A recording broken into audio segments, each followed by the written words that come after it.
আমাদেরকে যদি 1 থেকে 100 পর্যন্ত সবগুলো নম্বরের যোগফল নির্ণয় করতে বলতো তাহলে কীভাবে করতাম? সবগুলো এক এক করে যোগ করা যায়, ক্যালকুলেটরও করা যায়, কিন্তু তার থেকে একটি সহজ উপায় আছে। আমরা যদি দেখি এখানকার প্রথম নম্বরটি 1 এবং এখানকার শেষ নাম্বারটি হলো 100।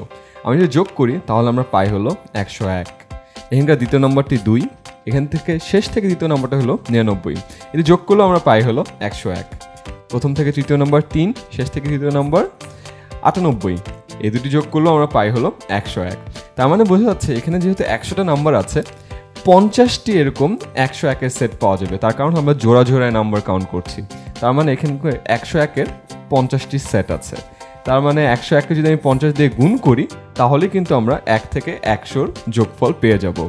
এটাকেই আমরা ছোটোবেলায় শিখেছিলাম n × n+1 / 2, যে n সংখ্যক স্বাভাবিক সংখ্যার যোগফল নির্ণয়ের ফর্মুলা। এখানে যেহেতু স্বাভাবিক সংখ্যা 100টি আছে, তার মানে এখানে n এর ভ্যালু হবে হলো 100। 100 + 1 / 2। এটি করলে দেখা যায় 100 / 2 50 × 101।